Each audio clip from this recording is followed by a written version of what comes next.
Welcome into Top 5 Tuesday here on Main Street Sports Today, presented by the Tennessee Orthopedic Alliance of Columbia. That is Wade Neely. I'm Maurice Patton. We are coming to you from our homes on this wet Tuesday afternoon, and excited to be here with you dry for the next couple of hours, talking local, regional, and national sports, and a lot of it. Wade, you're dry, I take it.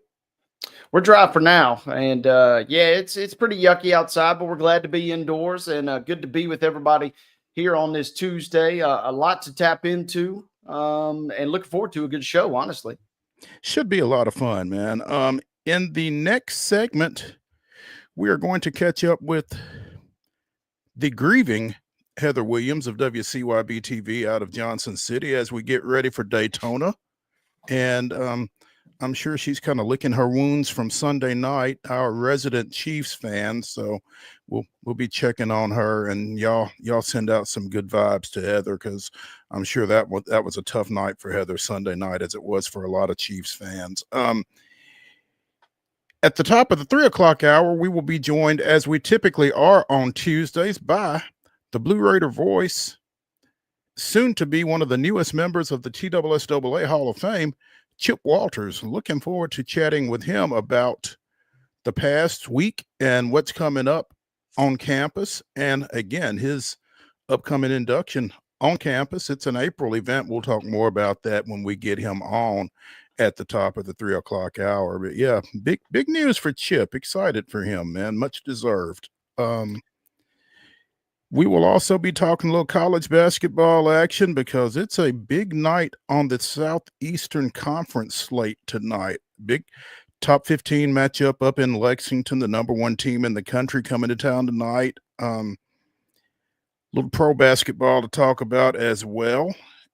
And Purdue, Michigan. I know that was on the tip of your tongue, but that's the match. Hey, I saw a clip from that game last night. Who is the big 7-footer who's knocking down threes for Michigan?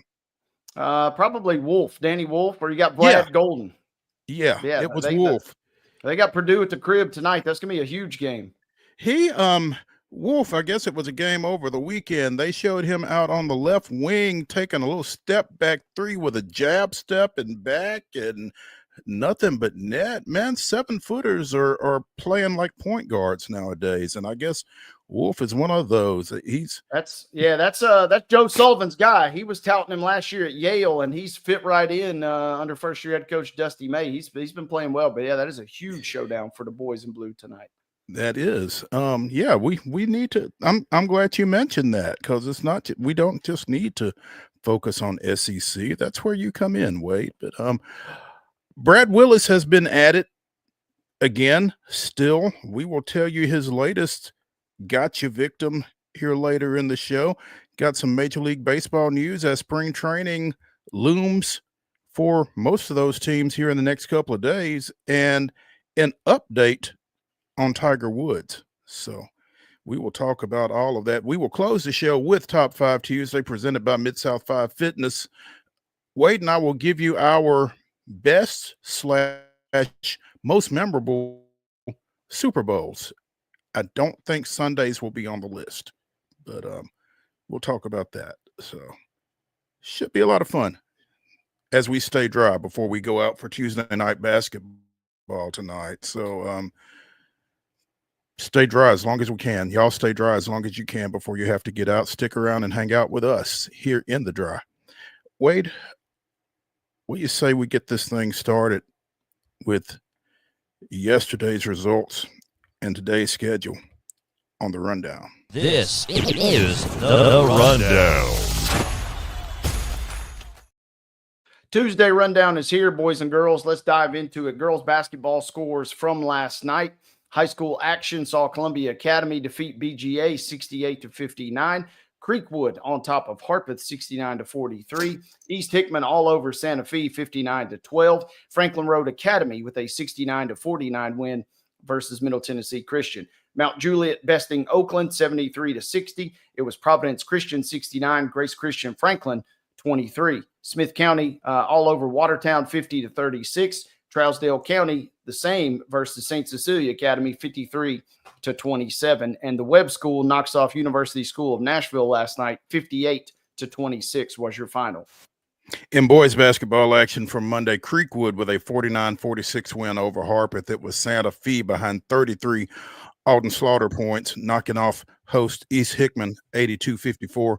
Loretto with an 89-31 win over Collinwood. It was Oakland 58, Mount Juliet 54, and Smith County defeats Watertown 51-32. College basketball action from Monday, Georgetown and Cumberland split a doubleheader. The Georgetown women knocking off the Lady Phoenix 78-52 before Cumberland comes through with a 92-89 victory in the nightcap there. Big win for the Phoenix. Good win for Cumberland there in a high-scoring game, it sounded like. Let's go to tonight's schedule, folks. High school basketball doubleheaders. These all begin at 6 o'clock unless stated otherwise. Hillsboro on the road tonight, traveling to Antioch. Innsworth is doing the same on the road at Brentwood Academy. Father Ryan visiting CPA this evening. Clarksville Northeast will welcome Clarksville to town. Short trip, at least, for those two teams. Hickman County is on the road tonight at Columbia. Smyrna is on the road tonight at Cookeville. Culleoka will play host to Richland. Mark Mize and Adam Hansen will have your broadcast tonight on Pulaski Citizen Live. Kenwood will be at Dixon County this evening at 6 p.m. Pleasant View Christian will be at FC Boyd Senior Christian. Yours truly on the broadcast tonight as Murfreesboro Central Magnet comes to Giles County this evening for a District 8 AAA showdown. Valor Collegiate on the road tonight at Glencliff. Friendship Christian will be at Good Pasture. Gallatin traveling to Green Hill. Santa Fe will be at Hampshire tonight in a 10A affair. Clarksville Northwest at Henry County. Houston County is on the road at Hollow Rock Brewston. Brentwood is traveling to Independence. Hunters Lane visits John Overton, and Pearl Cone will be at Lead Academy. Also, Wilson Central is at Laverne at 6. Martin Luther King travels to Lawson. Lebanon hosting Stewart's Creek. Sycamore is at Liberty Creek. Hume Fogg goes to Maplewood. Lawrence County travels to Marshall County. McGavock is hosting Cane Ridge. Montgomery Central takes on visiting Joe Burns. Lewis County comes to Mount Pleasant. Summit is at Nolensville. Riverdale goes crosstown to Oakland. Franklin is at Page in a Big Ten 4A matchup. Centennial goes to Ravenwood. Red Boiling Springs is hosting Westmoreland. Blackman goes to Rockvale. Springfield is at Ross View. Siegel hosting Warren County. Chevrolet travels to Spring Hill. Lipscomb Academy, that's girls only, I would imagine. Lipscomb Academy is going to St. Cecilia, which only has girls. Greenbrier is at Station Camp at 6. Creekwood is at Stewart County. Wayne County hosting Summertown. That should be a good one, particularly on the girls' side. Portland goes to White House, and Cheatham County is at White House Heritage. In girls' basketball action only, 5:30 start as Pope John Paul II goes to Harpeth Hall. And again, that Lipscomb Academy St. Cecilia girls game starts at 6. In boys only action, Pope John Paul II is at Montgomery Bell Academy. Men's basketball action tonight, as we mentioned, Southeastern Conference, couple of matchups. Tennessee goes to Kentucky. That's a 6 o'clock tip. You can see it on ESPN. On the SEC network at 6, you've got number 1 Auburn at Memorial Gym taking on the Vanderbilt Commodores. And in the association, 9 o'clock, the Memphis Grizzlies go out to the Valley of the Sun taking on the Phoenix Suns. That game can be seen both on TNT and on, what is that? Max, help me out, Wade. Yeah, only Max. Don't you dare call it HBO Max. They get real finicky about that now. Just Max. We ain't trying to get the lawyers involved. No, we don't need that. We don't have anybody on retainer that I'm aware of. So Memphis, Phoenix, 9 o'clock, TNT and Max. Ladies and gentlemen, that is your rundown.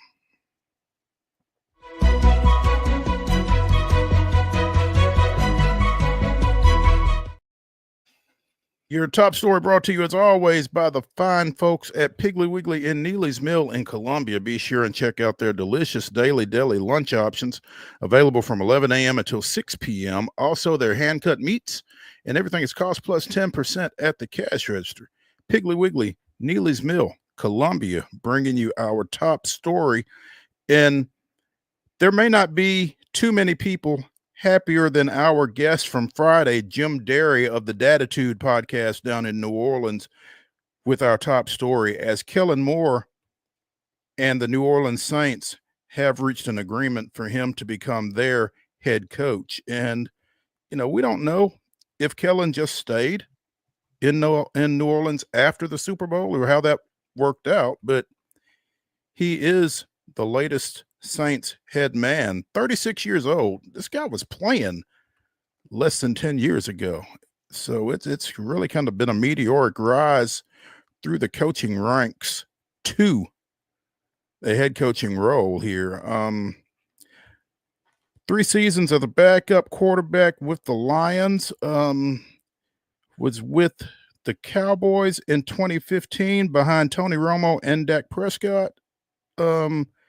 Finally gave up the clipboard in 2018 and takes over as quarterbacks coach of the Cowboys, and went from there to OC a year later, then left to join the Packers and to the Eagles. So it's been a heck of a ride. I'm sorry, there was a Chargers stop in there in between, but again, meteoric rise, and now he is the head coach at New Orleans. And as we've talked on numerous occasions, going to be an interesting situation just from a personnel standpoint there for him. Yeah, a lot to kind of digest, but really the main thing, if you're a Saints fan, is you can finally breathe a sigh of relief. The worst scenario would have been is if you waited all this time through the Super Bowl and then for some reason it didn't end up being Kellen Moore, you'd really kind of have a little bit of a problem on your hands. But it seems like when all is said and done, you get your guy, which is better late than never. And you're obviously talking about a guy that just fresh off a dominant Super Bowl victory. So it feels like if you're a Saints fan, you probably could have done worse, all things considered. Oh, without question. I mean, obviously the wait was a little hellish, but better late than never, as you said. Philadelphia was the 7th best scoring offense in the league this past year, 8th in total offense. Of course, I don't know that Jalen Hurts or Saquon Barkley are walking through that door at the Superdome, but at the same time, this guy has shown that he kind of knows how to put an offense together. And, again, as we talked to Jim Derry, Derek Carr is still on the roster in New Orleans, 4-time Pro Bowler. But it feels like they really want to go in a different direction at quarterback. Now, what that direction becomes, who the heck knows? But it feels like Carr has kind of worn out his welcome down there, despite, again, 4-time Pro Bowler. So that'll be, I would imagine that'd be the first thing that Kellen Moore has to sort out, right? Yeah, it's got to be priority number one. And it's going to be interesting. How about this for a fun fact, Mo? You go back to 2011, there was a football game played, Boise State versus Fresno State. You know who the two quarterbacks in those games were, or that game was? Kellen Moore was the quarterback for Boise State, and Derek Carr was the quarterback for Fresno State. So, a little bit of old history between these two guys, and some uncertainty about that position for New Orleans. I think if Carr is under a different contract, everybody's kind of okay. But because he kind of commands a whopping contract, he kind of hasn't played. And, we talked last Friday. His stats are not necessarily horrific. He's certainly struggled. He was one of the worst red zone quarterbacks in the NFL the last couple of seasons. But if it wasn't on that type of contract, I think folks would feel a little better about it. But yeah, that's certainly probably got to be priority number one. And the number two is just trying to clear some space and just kind of get through the wreckage a little bit if you're Kellen Moore here. In Moore's 6 seasons as an offensive coordinator with the Cowboys, Chargers, and Eagles, his teams have ranked in the top 7 in scoring offense on 4 occasions. So that's kind of what New Orleans is looking for as they bring him in, is to try to juice things up on that side of the ball, and hopefully the defense can catch up. So I guess that's a better option for them. As we said, former Saint Aaron Glenn was in contact with them and was thought to be the direction that they were going to go in. Glenn eventually wound up with the Jets. The Saints wound up waiting another couple of weeks for Philadelphia to get done with their postseason run, and this is their guy. So it's a new day in New Orleans. And the good thing is, I guess, regardless of how the quarterback situation shakes out, it is the NFC South, and nobody necessarily is heads and shoulders above everybody else in that division. Yeah, uncertainty is abound every single year, seemingly. Tampa, you figure, is probably your most solid, but we see it every year. It feels like somebody kind of comes out of the woodwork and surprises in that division. And it's going to be fascinating. The other kind of cool thing that I found out about this hire was our guy, Lante Taylor, former Coffee County and then UT standout. He got on Instagram Live earlier and said, Kellen Moore, please get the best defensive coordinator you can find. He said, quote, whoever you hire as defensive coordinator, he got to come crazy. We're trying to play all of that. We ain't trying to play none of that soft stuff. So the energy is kind of there. And anytime you get a little extra juice by hiring a Super Bowl winning coordinator, like I said, they could have done worse, all things considered, it feels like, with this hire.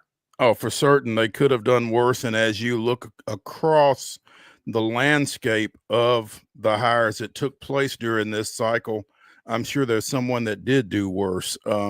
So we'll see how that turns out. But Kellen Moore fills the final seat in the musical chairs of the NFL coaching carousel, taking over the Saints gig. I'm sure we'll be talking more about that in the coming days. Let's take a break here on Main Street Sports Today, presented by the Tennessee Orthopedic Alliance of Columbia. When we return, we will be talking a little NASCAR with Heather Williams of WCYB-TV out of Johnson City. Stick around.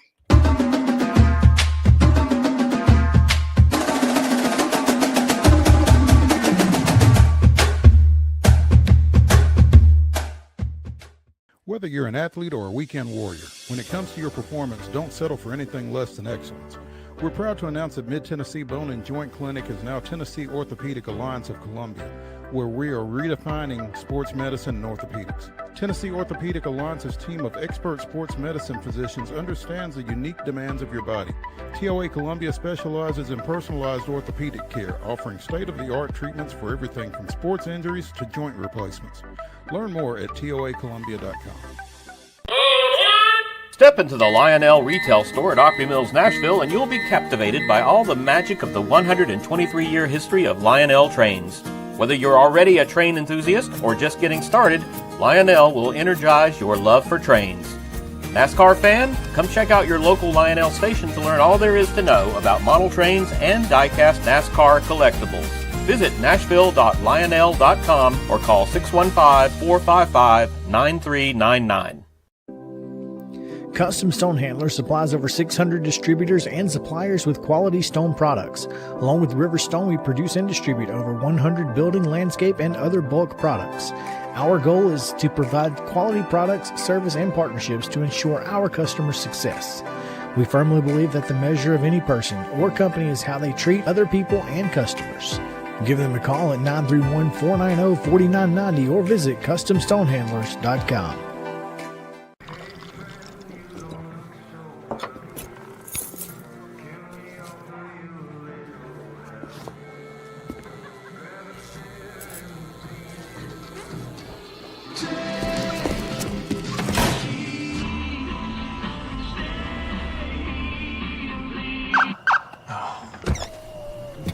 You're seeing the signs too, right? What signs? So Busy Bee is a very close-knit family. We fight just like every family does. We have arguments, but we always come out with a solution to the problems. We don't just fight about what we want, we fight about what customers need. We want to make sure that every customer we go to is more than satisfied. And that doesn't just start whenever we show up at their door, that starts when we show up every day at work. We want to make sure that we are serving our customers to the best of our ability.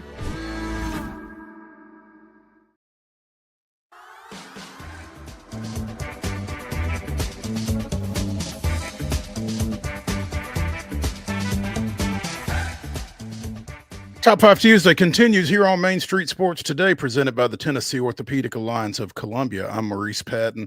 That's Wade Neely. And joining us via the phone or via audio only is Heather Williams of WCYB-TV out of Johnson City. Heather is going from point A to point B. Which of those points? Where are you headed, Heather? I'm headed to Daytona. I'm currently in Jacksonville, Florida. Oh, so you're close. You've been rolling. Okay. Close. Yeah, I've been rolling. I left about 6 o'clock this morning. Ugh.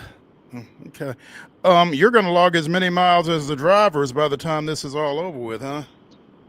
Yeah, pretty close, but I mean, if we could talk about the weather, the difference in the weather here as opposed to when I left Bristol this morning, it's worth it on that alone.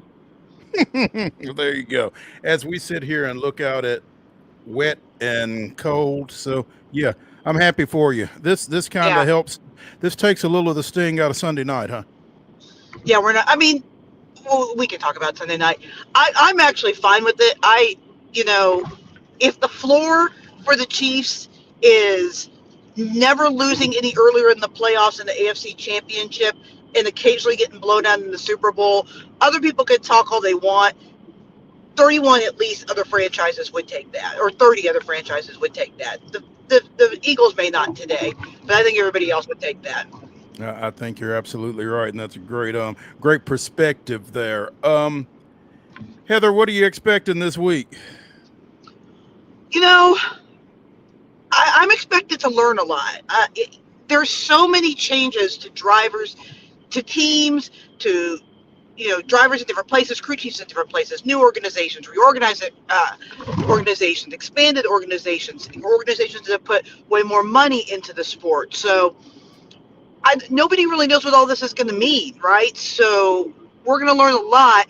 Now, Daytona is still its own animal. So people don't always learn like which teams are going to be the contenders maybe necessarily at Daytona, but I think you'll get a good idea of who really has come to play this year through the course of qualifying and the duels in the Daytona 500 because there's so much change this year. Heather, as we kind of descend upon Daytona, obviously you literally descending upon it. What are some Daytona-specific storylines, whether that's track-related or whether that's crew-related? What are one or two key storylines that we need to know about heading into this weekend? I would say, to me, the most compelling storyline is probably going to be the drivers trying to get in the Daytona from the open cars. There are some big-name teams that are going, or drivers rather, that are going as open drivers because they're not full-time Cup Series drivers anymore, trying to qualify for Daytona 500. This is the largest field trying to get into the sport since 2015, trying to get into this race. And you have guys like Martin Truex Jr. and Jimmy Johnson that are not locked in to the show. They have to either be fast tomorrow night on qualifying or they have to race their way in the duel. You have teams that have historically performed pretty well in Daytona, despite not being the biggest teams that are also trying to race their way in, like Corey LaJoie with Rick Ware Racing and Anthony Alfredo with Beard Motorsports. Beard Motorsports is a team that is an open team. They only run the plate races or the super speedway races, and they always show up and they're always competitive and they seem to always race their way in. So, but there's a lot more competition. So do they have to take this year to get in? When you're racing against Jimmy Johnson and Martin Truex Jr., I think it's going to be really compelling at Daytona because of the amount of open teams trying to get into the race. So I think that's going to be a lot of fun. The thing to keep an eye on is all the top line drivers with new crew chiefs, specifically Denny Hamlin, Bubba Wallace are two of the bigger name ones that have new crew chiefs. But there's a lot of changes because there was a lot of change. I mean, the whole organization, one of the top tier organizations, shut down at the end of last year, and all those top minds in the sport scattered to other organizations. So what is 2025 going to look like for those people and the teams that they took off to and joined. You know, Spire Motorsports got Rodney Childers as a crew chief. He was the hottest crew chief prospect last year. It was at Stuart Haas. They closed down. So how does that improve Spire? They really feel like they're going to take the next step and be, you know, maybe the next Trackhouse or 2311 Racing. So those are just some of the top lines, but there are so many stories. Heather Williams of WCYB-TV out of Johnson City joining us here on Main Street Sports today, presented by the Tennessee Orthopedic Alliance of Columbia, as she is in Florida making her way toward Daytona. Big week, a lot going on, obviously, as we get the Cup Series going. You've got practice tomorrow, you've got media day tomorrow, and it just continues to be crazy from then up until Sunday's race. Between now and Sunday, Heather, well, you know, before I get to anything else, you were mentioning that you may not know everything about every team coming out of Sunday, and we've experienced this with our discussions of the Predators over the course of this season. When you have so much change in the off season, sometimes it takes a while for things to gel. Sometimes things don't gel. You know, how long typically does it take everybody to kind of get on the same page on a racing team when you've had some of the upheaval that some of these teams have had this offseason? You know, fairly quickly, but the reason that it's hard to tell what people are coming out of Daytona is Daytona is such its own animal, right? And because we don't do the super speedway racing a ton, riding in the draft, more teams are competitive. It's less about horsepower, more about handling and making sure you're in that draft. So cars that are typically slow can be faster at Daytona. A BJ McLeod or a Rick Ware Racing type car could run in the top 5 if you're position yourself right and run the draft right. So it's a little bit of a different animal. Used to always say that it would be the West Coast swing before we really knew what teams were, because generally in the past you went from Daytona and then spent 3 straight weekends out on the West Coast at Phoenix, Vegas, and California. California is no more that speedway, so and we don't go there right away. Now we have another plate race or another super speedway race in Atlanta week 2, and then a road course at COTA in week 3.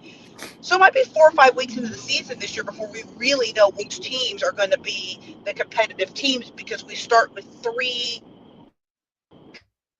kind of wild card races to start the year this year.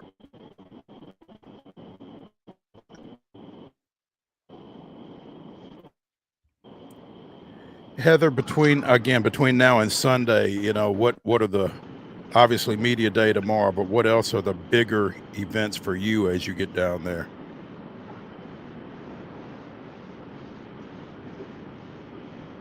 Heather, can you hear me? You were breaking up a little bit. I think I'm in a kind of a bad cell area, so if you could repeat that. Yeah, I was just saying, you know, between now and Sunday, other than media day tomorrow, what are some of the bigger events for you, professionally speaking? All right. Mark, have we still got Heather? Because I don't even hear background now. Yeah, I'm not sure. She disconnected. Oh, okay. All right. We hit that dead zone and never to be heard from. Well, hopefully we'll hear from her here in a bit. Again, Daytona coming up this weekend, culminating with the race at 1:30 Sunday afternoon local time. You can see it on Fox.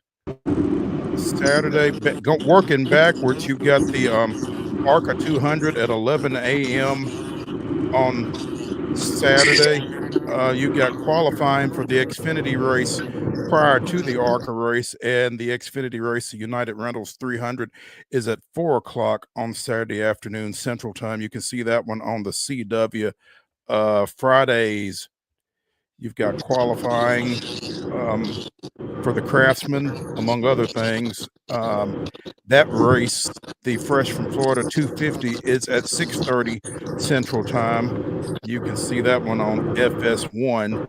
and you've got the duels, as Heather mentioned, on Thursday. So first one's at 6 o'clock Eastern. The second one is at at 6 o'clock Central. The second one's at 7:45 Central Time. So, you know, a lot of racing in a short period of time, obviously. And sounds like we have Heather back with us. Heather, what I was trying to ask you was, between Media Day tomorrow and the Cup Series race on Sunday, what are some of the other things that you're looking forward to this weekend?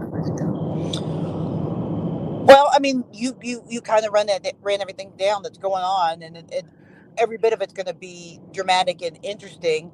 I think the duels, as I kind of mentioned, as I kind of alluded to with the fact that there are so many open teams trying to get into this race, I think the duels are going to be really compelling as far as the drama playing out in that.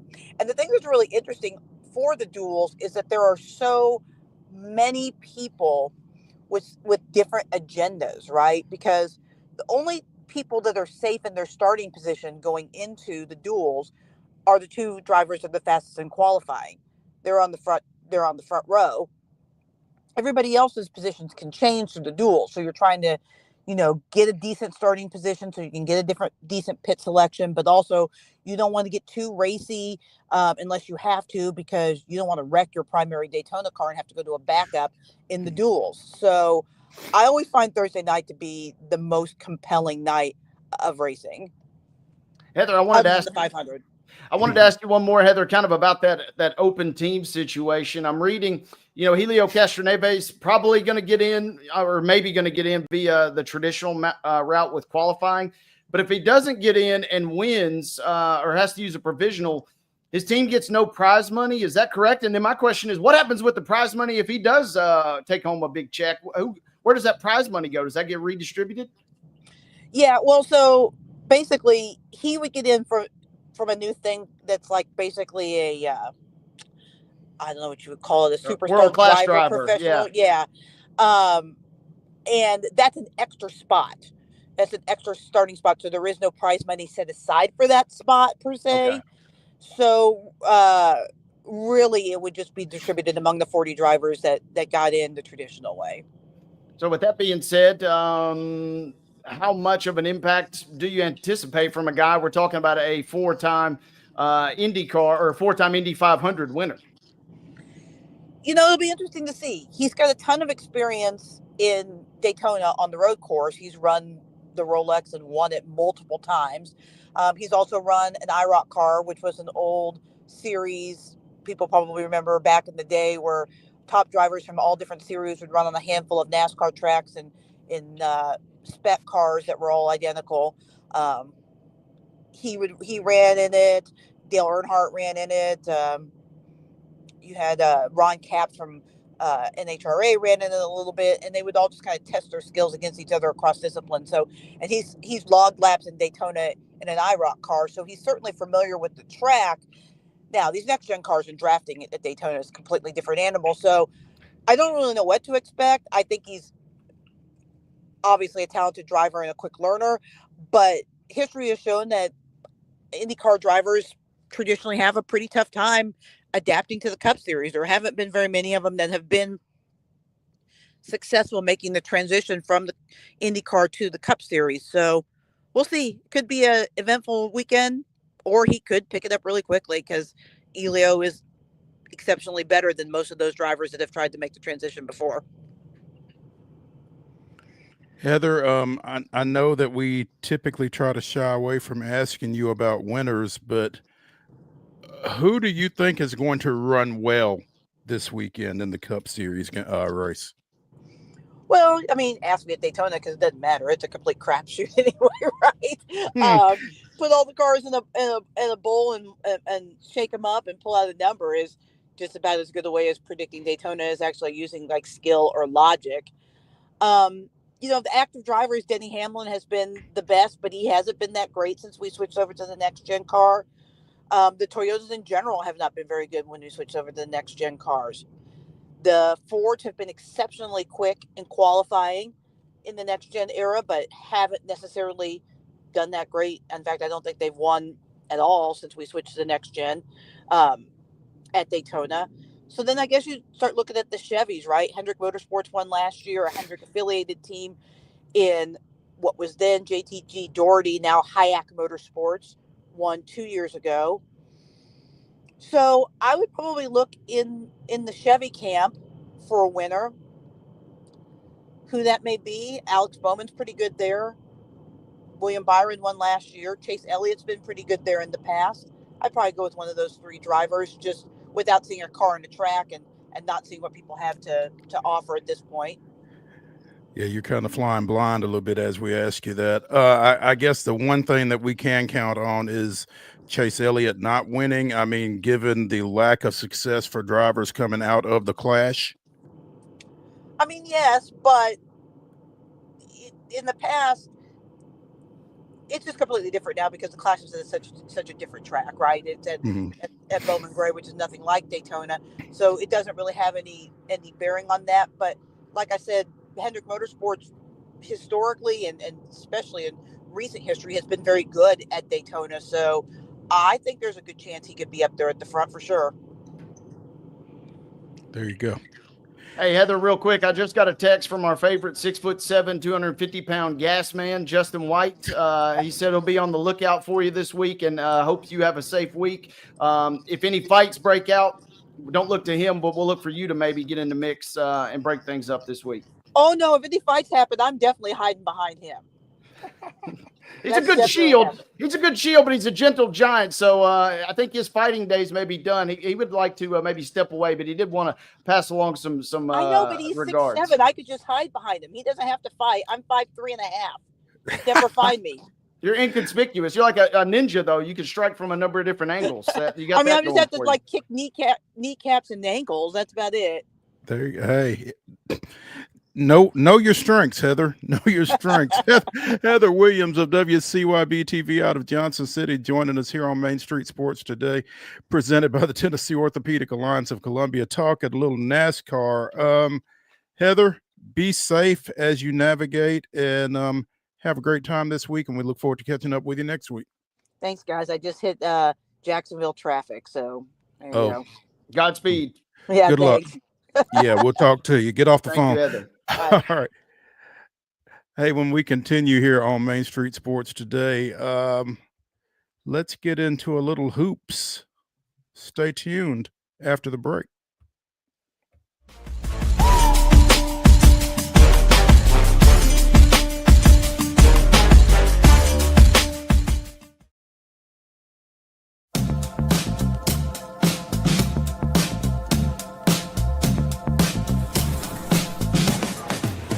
You wanna be a bad man?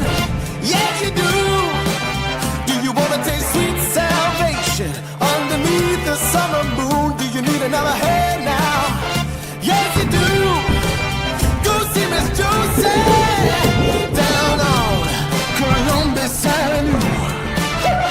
All right, Columbus Avenue. At Delta Dental of Tennessee, we know our success begins and ends with providing superior quality service, and that includes serving those who need it most. This year, we're celebrating 25 years of giving back to the community we call home. Delta Dental, along with our Smile 180 Foundation, supports Tennessee's dental colleges and oral health education, children's hospitals, free and reduced cost dental clinics, and other like-minded charities. Here's to the next 25 plus years of ensuring healthy smiles.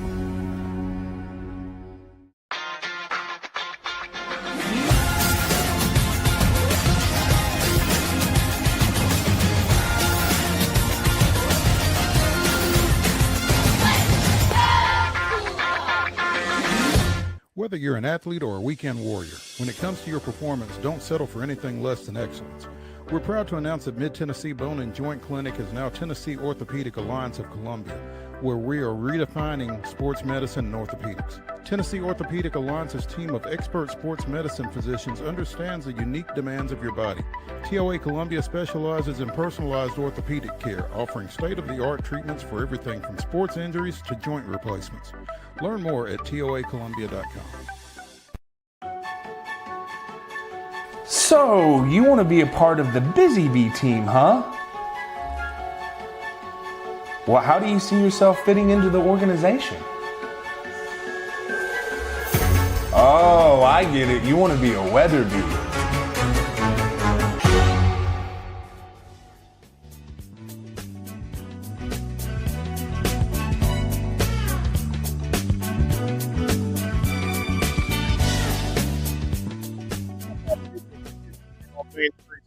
Today, presented by the Tennessee Orthopedic Alliance of Columbia. In the final segment of the show, Wade and I will be giving you our top 5 best / most memorable Super Bowls. So stick around for that. Again, I don't think Sunday's game is going to make our top 5. At least it's not going to make mine. I can't speak for Wade, but I feel fairly confident it's not going to make his either. Unlikely. Yeah. Let's talk a little hoops. Again, big night in the Southeastern Conference, headed by a top 15 showdown win. Number 5 Tennessee goes to number 15 Kentucky. Kentucky won this matchup in Knoxville a couple of weeks ago, but the Wildcats are kind of fighting for their lives a little bit. All of a sudden here, they've hit some struggles, and this is a big game at Rupp for them. Probably a bigger game for Kentucky than it is for Tennessee, particularly as you look through the standings. Tennessee, a half game out of second place at 7-4 behind Florida and Texas A&M, each at 7-3. Tennessee tied with Ole Miss at 7-4. But again, you got to look a little bit down the standings to come across Kentucky treading water at 5-5 in league play. And again, even though Kentucky won this game in Knoxville, this is a huge one for them. I think the only driving force for Tennessee is that you don't want to get swept by Kentucky. Yeah, Tennessee feels like they've kind of found a little bit of their mojo that they had from earlier in the season, but they kind of have shown you just enough that you can't trust them just all the way.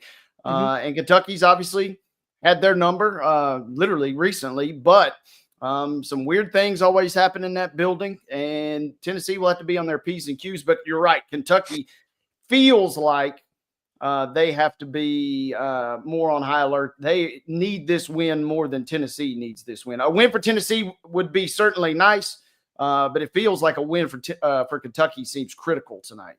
Kentucky has lost 2 of their last 3 before defeating South Carolina on Saturday. So, and it's been a little bit of that win over Tennessee and that win over South Carolina are their only 2 out of their last 6, which also includes a loss at Vanderbilt. So Kentucky on a bit of a inconsistent spiral there. And again, really feels like they need this one a lot more than Tennessee does. But I think Tennessee's pride will really be a driving force in this one, because if you're UT, you don't want to lose twice to Kentucky, regardless of whether it's Mark Pope, John Calipari, or Joe B. Hall. I mean, you just don't want to lose to those guys twice in the same year. So should be a big one. Again, 6 o'clock tip on ESPN for that one. Kentucky, real quick, Lamont Butler is listed as probable for tonight's game, but Jackson Robinson is listed as out.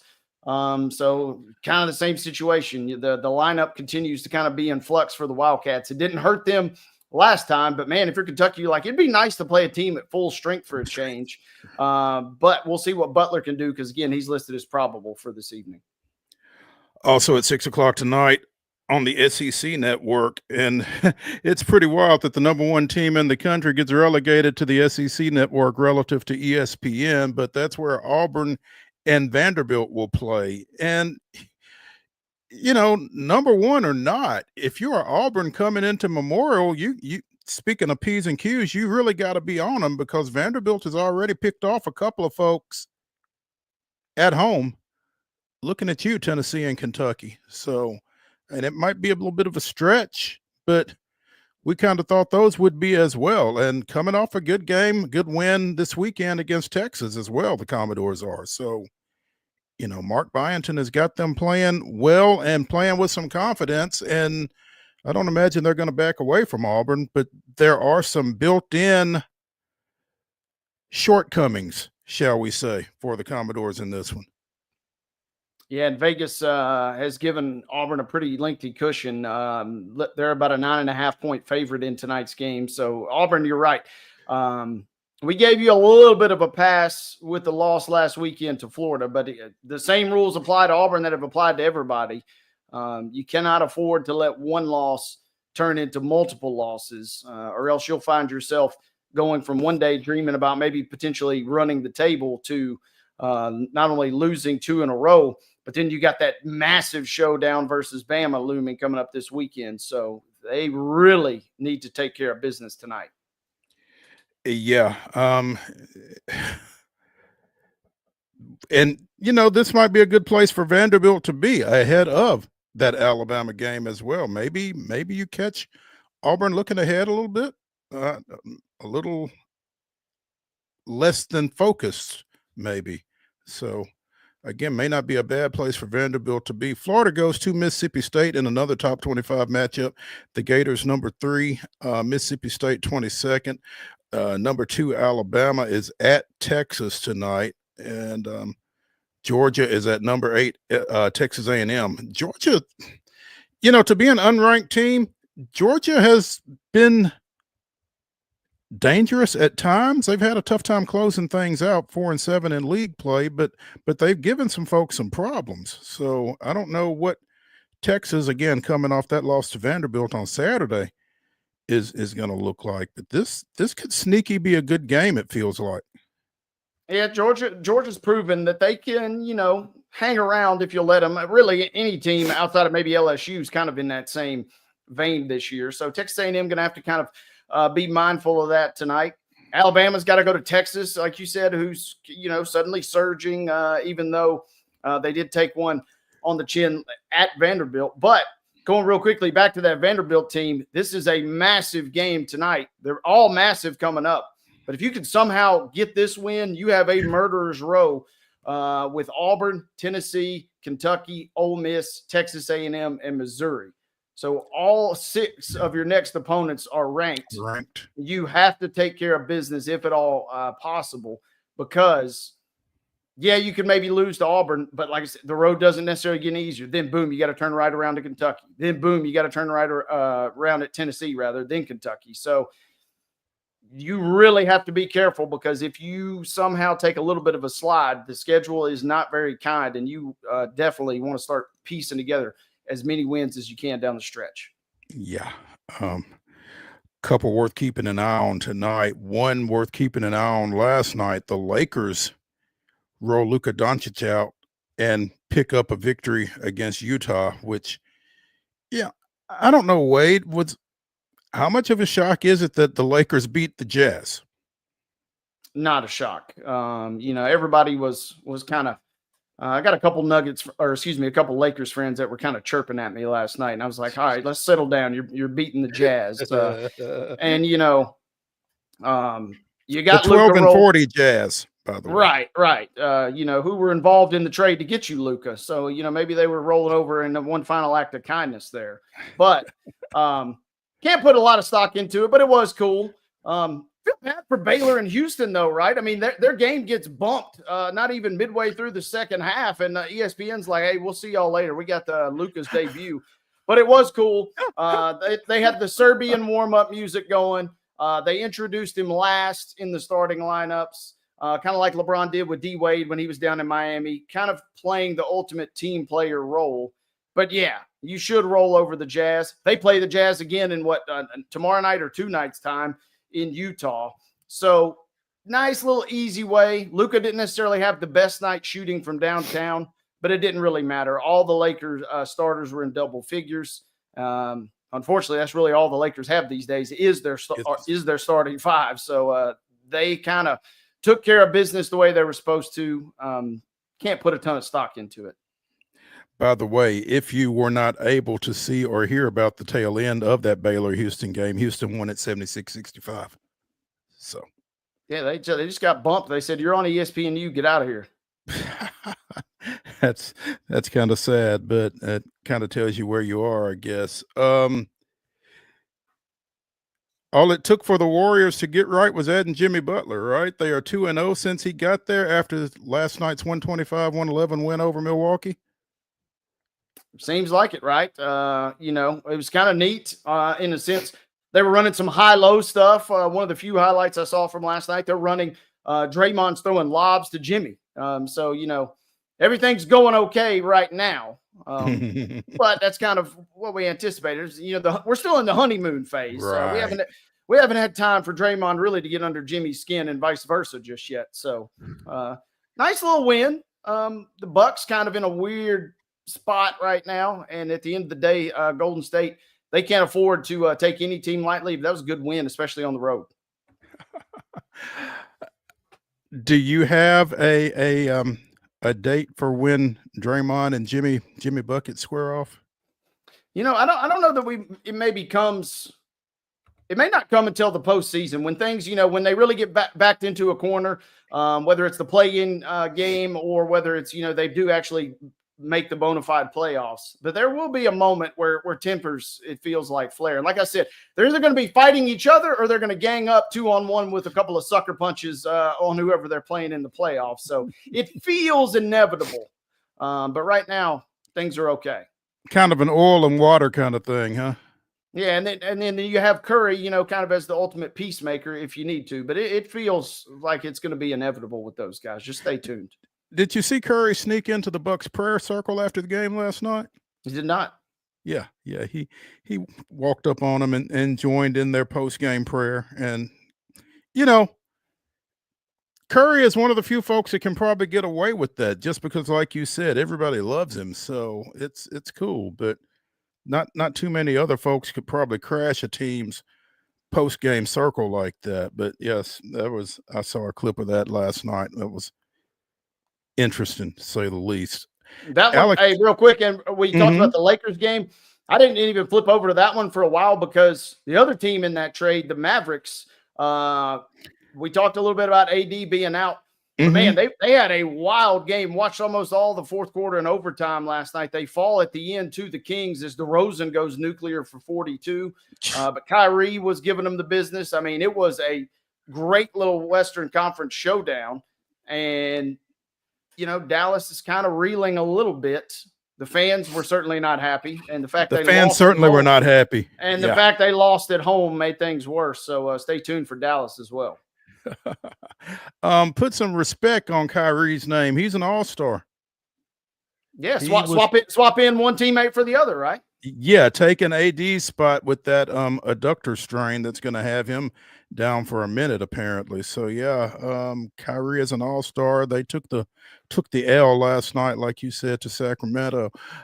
Apparently, Alex Rodriguez and partner Mark Lowry are in position to purchase the Minnesota Timberwolves and the Minnesota Lynx after arbitration ruled in their favor over Glenn Taylor. Looking at an article on The Athletic, Lauren Rodriguez today announced that the arbitration in the Minnesota Timberwolves and Lynx ownership dispute was decided in their favor. The decision endorsed Lohr's and Rodriguez's interpretation of the purchase agreement and confirmed the contractually agreed timeline for Lohr and Rodriguez to obtain NBA approval and complete their acquisition of the teams has not expired. So they were supposed to finish something up by X period, and there was a question about whether or not they did, I guess. And I don't it's odd to me that you have to debate whether someone can own a team or not. Taylor agreed to sell the teams, again, the T-Wolves and the Lynx, to Lohr and Rodriguez for $1.5 billion back in 2022. The plan was for them to gradually assume control of the team in 3 installations over 3 years. So far, Lohr and Rodriguez have made 2 payments and played integral roles in shaping the direction of the franchise. They were preparing to make their final payment in March when Taylor called off the deal, saying they did not complete their transaction on time. So it sounds like Glenn Taylor kind of reneged on the deal. Yeah, a lot of legalese to be involved here, it seems like, and a lot of moving parts with the people that have a lot more money than I'll ever get my hands on. But good to see A-Rod, still been around. I mean, he's been there. He's been vocal. He's been active. So, if we get closer and closer toward that, it seems like that's what he wants. And if that's what he's maybe perhaps entitled to, hopefully that's what we're trending toward. These two are joined in an ownership group by former New York City Mayor Mike Bloomberg, former Google CEO Eric Schmidt, and the group has started to come up with solutions to long-term issues, including the aging Target Center and the regional sports network that shows the T-Wolves. So, A-Rod, NBA team owner, how's that? It's been fun seeing him on the sideline. They took a tough one last night, losing to Cleveland on the road, but a lot of teams have done that. But yeah, he's been active, and we've seen him courtside at all the games and in the playoffs, et cetera, et cetera. But it's going to be interesting. And you hit the nail on the head. At the end of the day, there's always kind of a root deal here, and the root deal is they're looking to move into a nice privately secured arena coming up soon, where there's smoke, there's fire. And these new owners, first thing you want to try and do is get a new arena so you can really start making the bucks. No doubt. There's a nice article, an interesting article, I guess, on The Athletic today, kind of taking a look at WNBA expansion. There are 9 confirmed cities that have put in bids for what would be the 16th WNBA team that would take the floor no later than 2028. Obviously, Nashville is among those. And of the 9, Nashville, Austin, and Kansas City are the only 3 teams that either are not in a WNBA market, in an NBA market, or have had a WNBA team previously. Again, Austin has put in a bid, and Kevin Durant is involved with that bid. Charlotte is trying to regain a team. They had the Sting for years where Dawn Staley played. Cleveland is trying to go Rockers 2.0, I guess. They had a team when the league debuted for 6 seasons. Denver is trying to nail down a team. Detroit, which had the Shock, which is now the Dallas Wings, they are trying to bring a team back. And Grant Hill, Chris Webber, and Jared Goff are involved in that bid. Houston, which had a fantastic franchise, the Houston Comets, that disbanded. They won the first 4 WNBA championships. They are trying to get a team back. Kansas City's bid is led by Patrick Mahomes. Let's see. Obviously, we've talked about the Nashville situation, and Philadelphia is trying to bring a team to town. So, again, they hope to have that 16th team in place by 2028. You've got Golden State coming online for the upcoming season. Toronto and Portland will both play in 2026, and then in either 27 or 28, the 16th team will join the fray. So it's going to be a pretty competitive experience, sounds like. No doubt. Competitive, a lot of good markets. And, man, you just rattled off a whole list of names, a lot of potential nice ownership bids that have been submitted. And I got to give a quick shout out.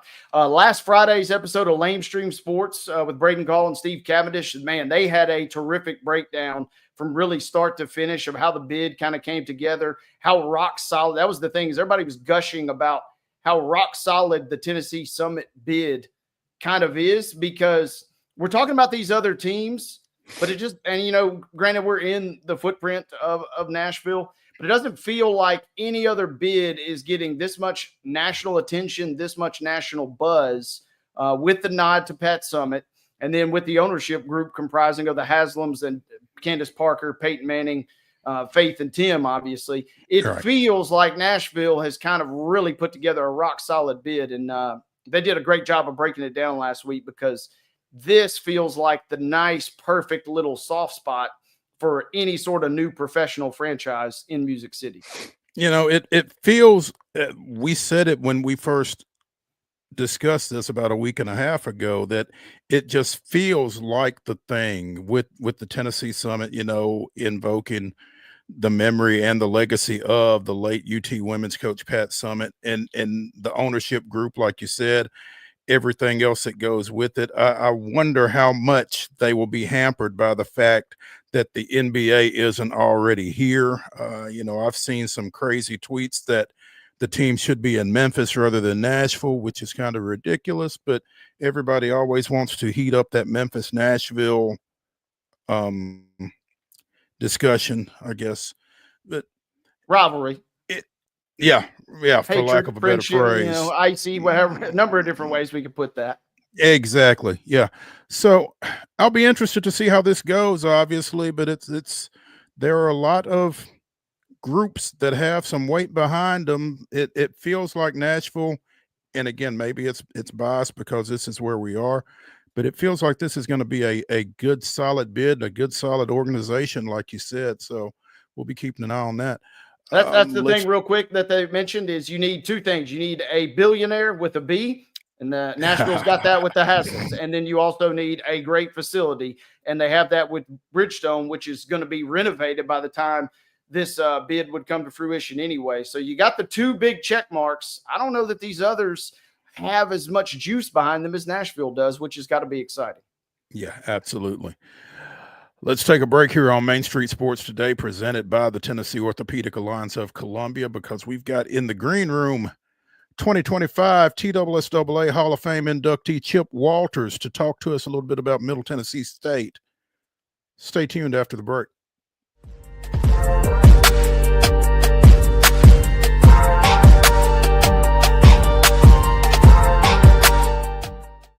Hi, I'm Dr. Vilai Saisuka, CEO and founder of Premier Foot and Ankle Centers of Tennessee here in Murfreesboro. We offer foot and ankle care from ingrown toenails to diabetic foot wounds. We also fix ankle fractures and things like that. Call us today to schedule an appointment. We look forward to seeing you. Because here at Premier Foot and Ankle, we believe that the journey begins with happy feet. Whether you're an athlete or a weekend warrior, when it comes to your performance, don't settle for anything less than excellence.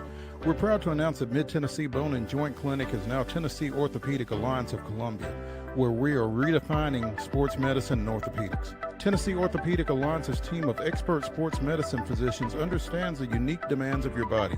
TOA Columbia specializes in personalized orthopedic care, offering state-of-the-art treatments for everything from sports injuries to joint replacements. Learn more at toacolumbia.com. Jones & Lang Sporting Goods here in Columbia has been outfitting teams, officials, and anybody else from T-ball to college for 50 plus years. Be sure and check them out at 931-388-8060 or online at jonesandlang.com. Jones & Lang Sporting Goods, the look of a winner. Zion Christian Academy, zioneagles.org or 931-388-5731. You can schedule your appointment. Go tour their campus. It is beautiful over there, and you're definitely going to want to see it. Again, it's zioneagles.org. Give them a call, 931-388-5731, and schedule your tour today. Custom Stone Handler supplies over 600 distributors and suppliers with quality stone products. Along with River Stone, we produce and distribute over 100 building, landscape, and other bulk products. Our goal is to provide quality products, service, and partnerships to ensure our customers' success.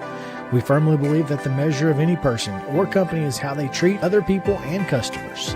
Give them a call at 931-490-4990 or visit CustomStonehandlers.com. Piggly Wiggly, located in Neely's Mill Shopping Center, is Columbia's locally owned and operated Cost Plus 10 grocery store dedicated to serving the community with low prices and smiling faces. Piggly Wiggly offers fresh, hand-cut meats daily as well as daily hot plate lunches from their deli counter. You're certain to see smiling faces and a helping hand when you're here at Piggly Wiggly. Come by and check out our fresh produce, high-quality meats, and more. Down home, down the street, we'll see you at the Pig.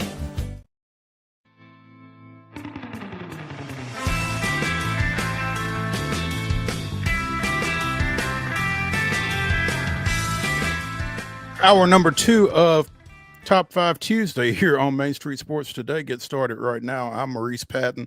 That's Wade Neely. In our final segment of the day, Wade and I will give you our top 5 best/most memorable Super Bowls. So be sure and stick around for that. But right now, and we'll get into the Super Bowl here in just a second with our next guest, the Blue Raider voice, upcoming TSSAA Hall of Fame inductee, Chip Walters. And we've not had a chance to talk to him on the air since that was announced, but Chip was holding out on us on this news when we visited with him last week. Chip, first off, good afternoon. Second, congratulations. Third, I'm a little miffed at you. You could have broken that on our show. We're always looking to break news, man. Well, you know, the motto here is when news breaks, we fix it. So it was one of those things. I was asked by Heather Carter and Matt Gillespie to keep it under wraps until the release went out on Wednesday. So I was just trying to comply there. But again, good afternoon to both of you. And I will say this, and I think I told you this on the phone, that when I saw Matt Gillespie's phone call come in last Monday, that was totally not unusual. Matt and I'll talk once every couple of weeks anyway about whatever's going on. But when I answered the phone, Heather Carter started talking and over Matt's phone, and she said, "Hey, you know, part of my job is I call people who are going in the Hall of Fame." So my first reaction was, I thought she needed somebody's phone number that I might have had. And so it kind of went from there. And but very, very gracious for them to make that offer. And again, you know, I'm just blown away by that. And it's something that I'm very grateful for, but very humbled in accepting. Yeah, you were thinking, who do you need me to speak on behalf of? Yeah, exactly. At the induction ceremony. That's awesome, though. You know, it's one of those things where I'm grateful for it and honored, but I'm uncomfortable with it in the sense that most of the time I'm the one on the podium announcing these things and emceeing these events where people are going into a Hall of Fame. So I've got to get my mind right before April 7th. Well, at least you got plenty of time to get your mind right. There you go. Yeah. Again, congratulations. Well deserved. All of the work that you continue to do with high schools across the state of Tennessee, your work with the Blue Cross Bowl and the basketball state tournament championships, and obviously Spring Fling HQ. I mean, you have kept your hand in on high school athletics as well as anybody that has another day job. So I mean, I think your efforts, as much as anything else, are to be recognized and respected. So again, congratulations. Well, I appreciate it. You know, we said we were going to talk a little Super Bowl with you, and you know, if you want to play on a Super Bowl championship team, maybe you need to play your college ball at Middle Tennessee State. 6 in a row now, 6 years in a row, Middle has had a member of the Super Bowl winning team. And, you know, that's a pretty cool deal. And for this year, for it to happen to, to Reed Blankenship is just terrific, because I mean there's not a better representative, there's not a better guy out there than Reed Blankenship. And you know, and I'll tell you, for a fleeting second, knowing that Reed wears number 33, when that pick six happened, I saw the number on the back. Reed wears 32, and I saw the back number, and for just a second I thought he had gotten it, but it was DeJean who had made the interception. But still, that defense showed out on Sunday against Kansas City. But you know, you look back over time, and some of the folks who have been part of that. Well, several with the Chiefs include Shervarius Ward, Darius Harris, Darius a couple of times, Mike Caldwell. He got his Super Bowl trophy with the Bucks. Chandler Brewer with the Rams. Harris was back in there. Richie James with the Chiefs, and Isaiah Gathings was with the Chiefs. That sounds like a broken record, but you and I go back to when Don Griffin got 4 of them, I think, with 3 or 4 of them with San Francisco, and so it's a pretty good group, but it's 15 different guys now who have worn a Middle Tennessee uniform that have been on Super Bowl winning teams, and when you think about that's just players and coaches. There's probably some personnel people, equipment people, things like that we're not even thinking about. But 15 players and coaches that have been part of the biggest football event in the world.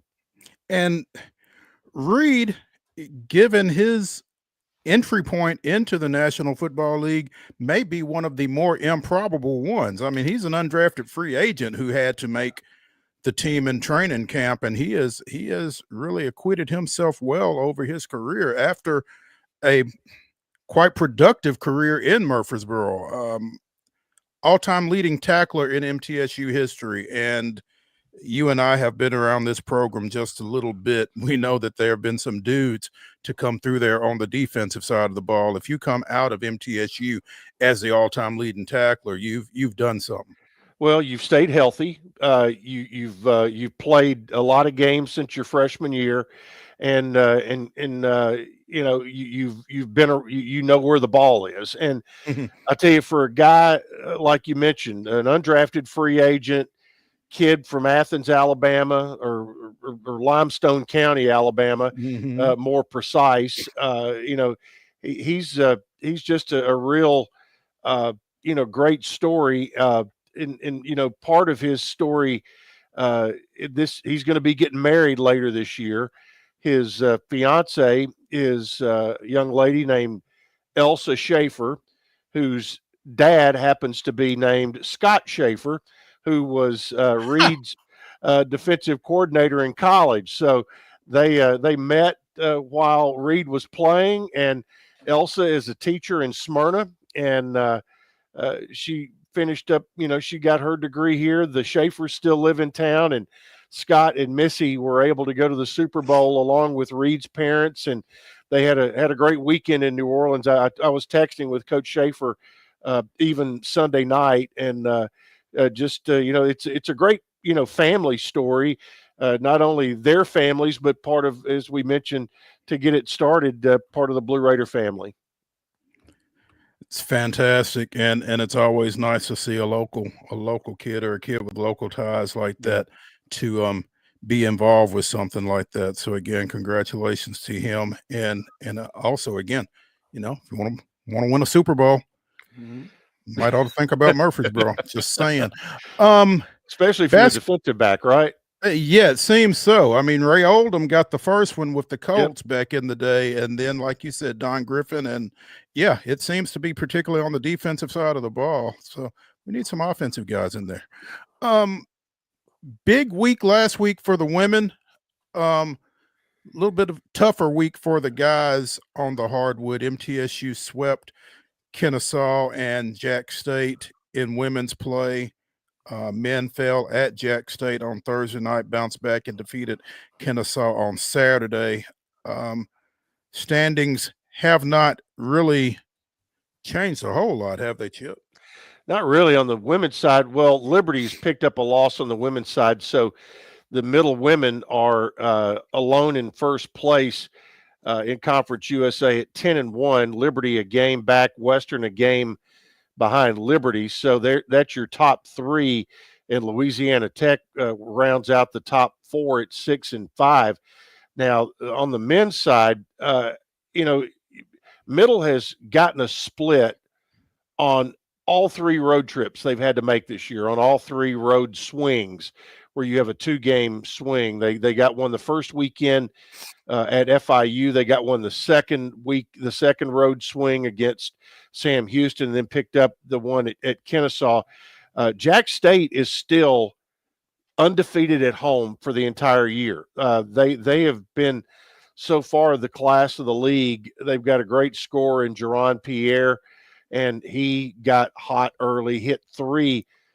He got just an absolute wide open look on an offensive rebound and hit his first shot. And when guys like that, when they get that first one to go down, the confidence level zooms up. And I mean, he was not guarded poorly. It was really the defensive effort on him was pretty good. As Nick McDevitt said last night on his radio show, he goes, there were a couple of times when it looked like our guys were trying to give him high fives. They were right there, and the guy just made pro shots from pro distance as well as degree of difficulty. He had 25 in the first half and chilled out to only 11 in the second half. So a 36-point night, and then you turn right around and had to face a Kennesaw squad that's got the guy who is hands down the freshman of the year in the league, and also they have another second good scorer. This league has incredible guards this year, and a lot of times we talk about everybody else's guards, but you start looking at it and say, well, gosh, we've got one of our own that is as good as anybody in the league in Justin Porter. And there was a streak on Saturday where Justin Porter and Adrian Woolley, the freshman at Kennesaw, I mean, they were putting on a show. It was almost like a horse contest, back and forth, and Middle had built a lead and held on down the stretch and got a win there. And just a really satisfying victory there to gain the split on the road trip. But I tell you, it's the way it's shaping up right now. You've got Jack State in first place, Liberty in middle, tied at 7-4. Then UTEP is 6-4, and after that, you've got Louisiana Tech and Kennesaw at 6-5, New Mexico State 5-5. Western is in 8th place now at 5-6. And the way this thing has been set up, you can go from 2nd to 8th in a weekend, depending on how you do. But this week, it's just a 1-game week for both the men and women. Lady Raiders will host Western Saturday afternoon at 2, and the men will play at Bowling Green Saturday at 7. So if you want to make the double dip, you can do it. Chip, you talk about this Jack State team, 17-7 overall, 9-2 in league play. And what's crazy is I caught a glimpse of Florida Atlantic in their game last night, and I saw a name in a graphic, Kaka Tandy, and I'm like, didn't he play at Jack State? Yes, he did. Last year, I think. Yeah, and think he was one of their top scorers. And it's like, so they are having the success that they're having without one of their better pieces from last year, who could have been back and is instead plying his trade at FAU. So in the American, but it's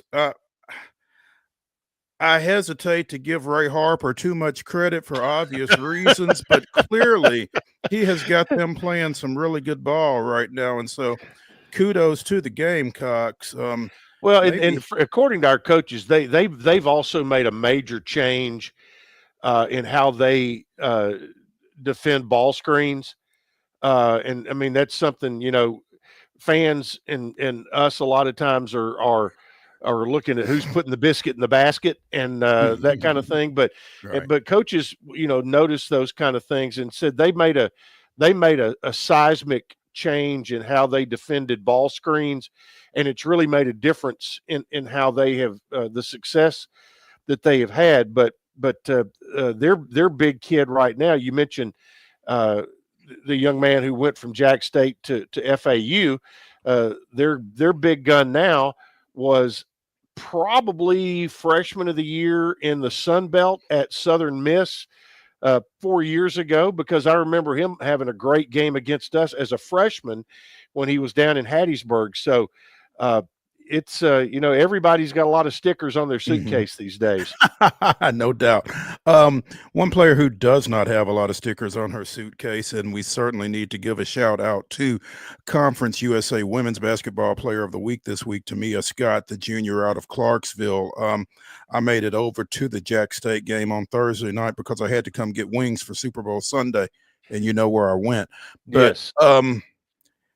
30 points, 14 boards against Jack State on Thursday, and then turned around and had 24 points, 8 boards in that big win over Kennesaw State on Saturday. So she was on a tear last week. Her second Conference USA Women's Basketball Player of the Week honor of the season. She and Anastasia Boldareva each have a pair for the Lady Raiders. Well, and if you watch Tamia and the work that she puts in, not only in practice but when people aren't watching, when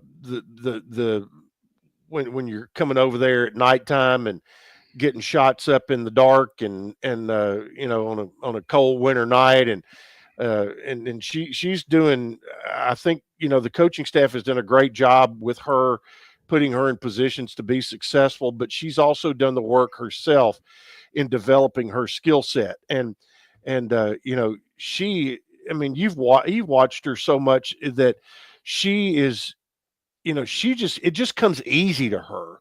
And the thing is, it's funny how you can be, how it takes 10 years to become an overnight sensation, but and that's what she's done. I mean, she has put in the work over time, and all of a sudden, boom, it comes to fruition, and she makes things look easy on the floor. The speed of the game doesn't bother her. And she is confident in what she can do with the basketball in her hands, and understands what they are trying to get done from a schematic standpoint. So you put all that together, and that's quite a package for her. And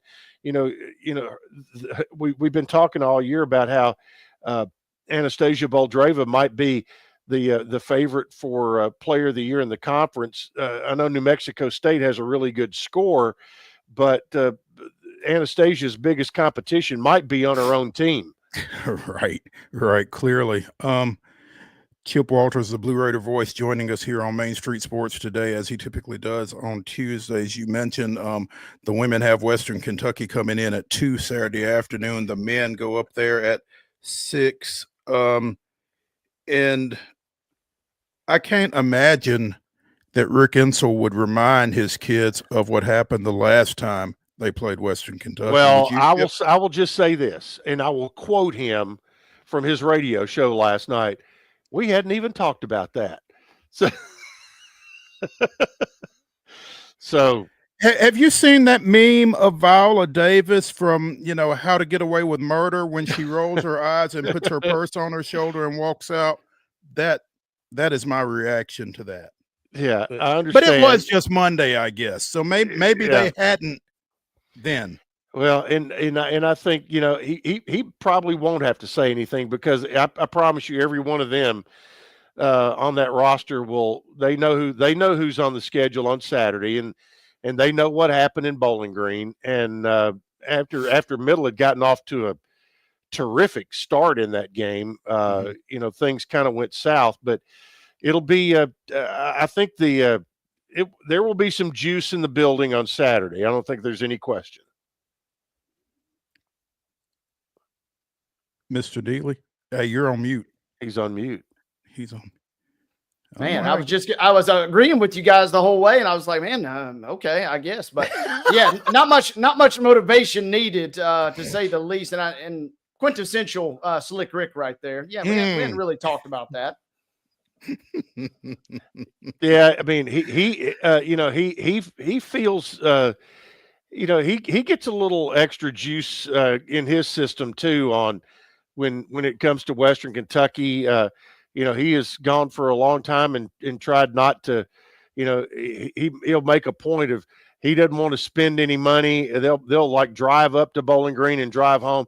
I don't want to spend any money in Kentucky and all this kind of stuff. I mean, he is not afraid, to well, and I think, part of it, he does not mind riling up the opposition and making himself the focus of their wrath, where it takes pressure off his own kids.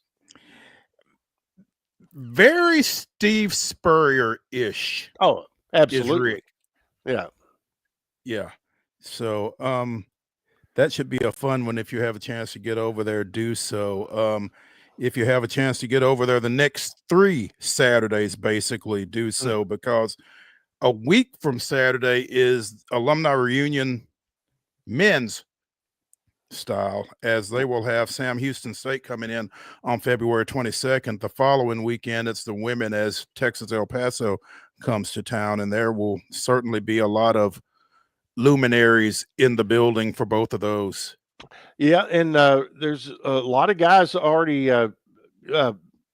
Jim Simpson's already hearing from a lot of the former players that are going to be coming back, and I heard a rumor the other day that Kermit Davis, he and his daughter are coming up or I think they're going to make a couple of weekends. Kermit said he wants to come see the guys play, and Allie, his daughter, and rock star, she's a big fan of both the men and the women, and she wants to make sure she gets to see the women play too. So Allie will make sure Dad comes on up. So speaking of former players, Saturday in Kennesaw, you just think about over the years how many alums of Middle in general have settled in the Atlanta area, and how many former players have come from the Atlanta, Central Georgia area, there were a ton of folks wearing blue on Saturday, including several former players: Antonio Green, Eli Lawrence, Jalen Jordan, Jaquan Raymond, among several others. And, it just kind of made me think about our opening conference game in football on the final week of September this year, since the football schedule is now out. Will be at Kennesaw. So there will be an opportunity. I think they'll have a lot of blue in the stands down in Kennesaw for that. But, people are kind of latching on to both these basketball teams heading toward the conference tournament down in Huntsville. And everybody had a good time in Huntsville last year. So I think it'll only be even better the second year down in the Rocket City. And in the Probst Arena, great, perfect host arena for this tournament. And the city of Huntsville just opened up its arms and rolled out the whatever color carpet you happen to need for your own school's needs, blue in our case. But it's a perfect size city that has a lot of stuff going on, with the Space and Rocket Center and all that kind of stuff. A lot of good restaurants. It's a fun trip, and our folks can either stay or a lot of folks were driving back and forth, but we're about a month away from it. A matter of fact, a month, 4 weeks from today, the tournament will start in Huntsville, Alabama. Just try, if you're going to the Probst Arena, to familiarize yourself as best you can with the arena relative to where you are parking, because that's a good piece of advice. Someone walked all the way around the arena to get in for the UT women's game last year, and then came out right at their vehicle after the game. So I think I know where, because you were probably in that garage, and you ended up walking about 3/4 of the way around the building when you could have gone to the right and gone right in the door. Yes, that's exactly what happened. I was guilty. Steps. I got some steps. I was guilty of that myself. So I learned my lesson. I definitely got some steps in. Real quick tip before we let you go, want to mention softball season has started. The Lady Raiders have the reigning Conference USA Freshman of the Week, Jana Want, out of Canada. Yes. Out of the Toronto area. And Oh, she only had 9 hits and 5 ribbies, 3 runs scored, 2 walks, and a home run over the weekend. Yeah, a Not bad. 1.445 OPS. Her slugging was pretty impressive because she doubled in her first at bat, had a 3-run homer later in that Louisville loss, and then, like you said, 3 straight multi-hit games down at the spring games in Leesburg, Florida. So Jenna Want starting her career with a .563 batting average and earning Freshman of the Week honors in Conference USA. That's right. They're back in Jacksonville this weekend for a tournament. They picked up a Power Four win last weekend against Rutgers, and this weekend they'll have basically they play North Florida 3 times and UConn twice in a 3-day period on this weekend. So that they're trying to hopefully get south and hopefully not have the weather that we're going to be dealing with here. Shh. Yeah, exactly. Won't drove in both runs in Middle's win over Cleveland State, a 2-1 comeback victory. Geez, keep an eye on this young lady. It looks like she may be one to watch. Finally, she's kind of like Nuke LaLue. She has announced her presence with authority. No doubt. Blue Bloods in the round tomorrow night over at Humble Baron. Thursday night. Oh, yeah. Thank you. Thursday night, the 13th. I'm getting ahead of myself. Today is Tuesday. Blue Bloods in the round. That is, there'll be 2 rounds of songwriters. You'll have the up and coming, then you'll have the established group. And most recently, they added, and most of these have a connection to MTSU, whether they're graduates or current. The first group will be a lot of current students who are in the songwriting program. And but most recently, Mike Reed, who was an all-pro defensive tackle with the Cincinnati Bengals and a very successful Grammy Award-winning songwriter in Nashville, will be part of the show on Thursday night.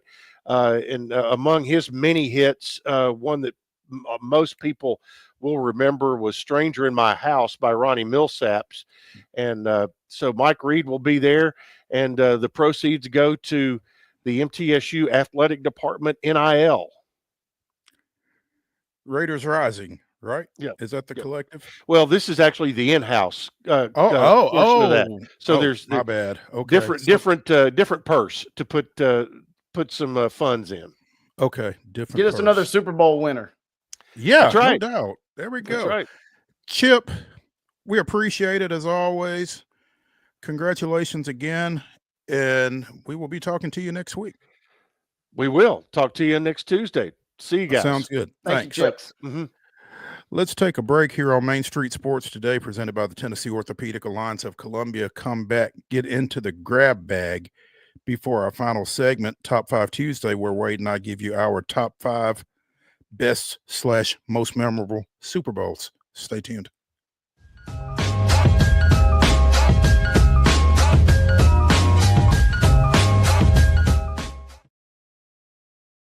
Hi, I'm Riley, a certified physician associate here at Premier Foot and Ankle Centers of Tennessee. We have a couple locations, Murfreesboro, McMinnville, as well as Franklin.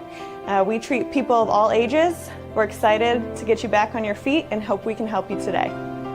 Call us today to schedule an appointment. We look forward to seeing you. Because here at Premier Foot and Ankle, we believe that the journey begins with happy feet.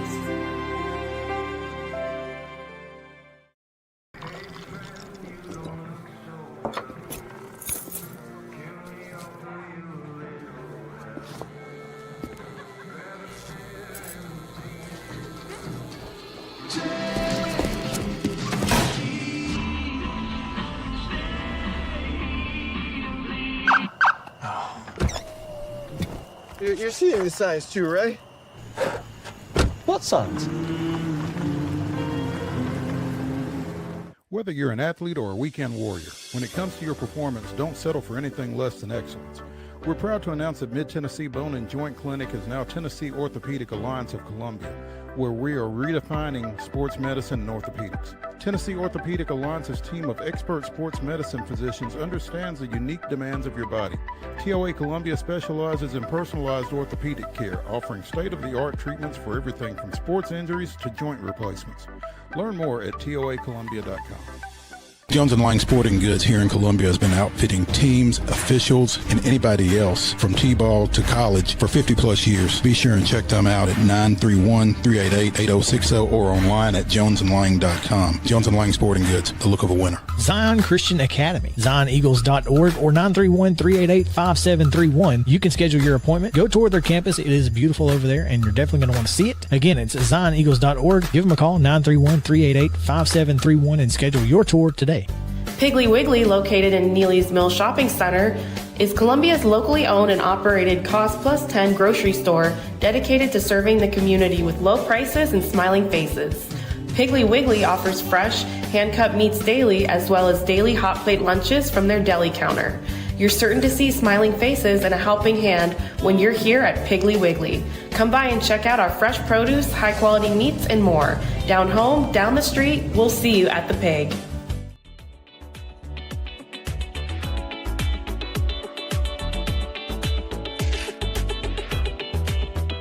Top 5 Tuesday continues here on Main Street Sports Today, presented by the Tennessee Orthopedic Alliance of Columbia. In our final segment, Wade and I will give you our top 5 best/most memorable Super Bowls. And again, we have concluded that Sunday's game won't be on either of our lists. Right now, though, it's time to get into the grab bag, and let's start with where in the world is Brad Willis?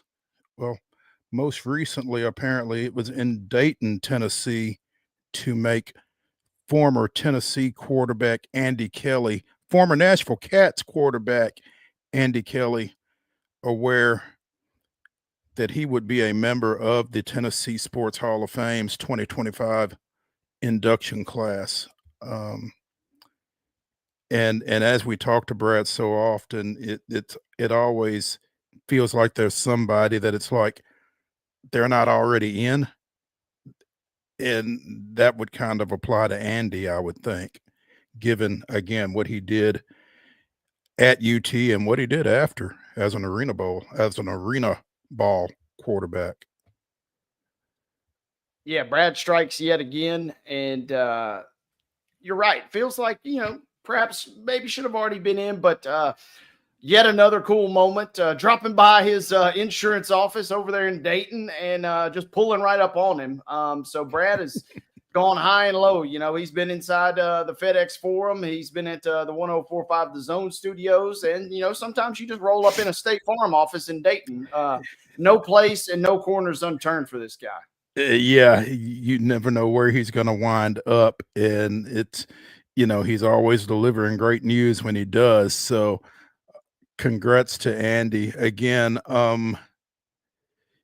Miracle at South Bend, Tennessee's comeback victory at Notre Dame back in 1991 after trailing to the point that someone at my house made me turn the game off. We were watching another game and saw on the crawl that Tennessee was mounting a comeback and flipped it back over there and caught the last little bit of that one. Yeah, that's probably one of the greatest comebacks in college football history, not just in UT history. Went on again, played a long AFL career, 800 plus career touchdown passes over 15 seasons, played with the Nashville Cats among other teams. So again, congratulations to him. He will be joined by former Belmont basketball standout Joe Bailing, who is also going into the Hall of Fame. And this is from back when, Belmont was in the old NAIA, playing in the VSAC, the Volunteer State Athletic Conference, when they and Lipscomb were both at that level before they both moved up to NCAA Division I competition. But Bailing, I'm trying to get to his announcement here. I think he played his high school ball at Hillwood. played 1 year of high school ball, 3-time NAIA All-American, NAIA Player of the Year, scored 1,071 points in 1989. It's one season. He remains Belmont's all-time leading scorer with 2,823 points. Holds the school record for field goals made and single season scoring average. And he had the second men's basketball jersey that Belmont retired, number 54. Played professionally in Argentina, France, and in the CBA after his Belmont career. So congratulations to Joe Bailing, as well as Vanderbilt football pioneer Jack Jenkins, who played for the Commodores back in the 1940s. In fact, between his collegiate playing career and his professional career, he went to World War II. So, but at the time he left, he had set a scoring record at Vanderbilt, most points in a season with 90, most points in a career with 147, 2-time All-SEC. He was SEC Player of the Year in 1941. Was drafted 10th overall by the then Washington Redskins in the 1943 draft, but went and served in World War II before coming back and playing professionally. And then coaching at Vanderbilt, passed away in 1982 in Florence, Alabama. So your latest inductees or your latest announced members of the Tennessee Sports Hall of Fame class of 2025 are Jack Jenkins, Joe Bailing, and Andy Kelly. And I guess that leaves him 3 short. He said they were going to announce 20 in this class, and that's 17. So we'll still be looking out to see where Brad winds up. Yeah, he's still got some probably aces up his sleeve, and in theory, probably want to finish with a bang. So a supersized group as they celebrate 60 years this year. Mm-hmm. So they've got a lot going into making these announcements, and cool to see, as always, expertly choreographed yet again. That's a great word for it. Yeah, he does a great job of pulling those off. A little Major League Baseball news. Again, spring training right around the corner for most of the 30 teams. The Milwaukee Brewers and the Cincinnati Reds have both announced and unveiled the jersey patches that they will be wearing this year in tribute to a couple of their fallen legends.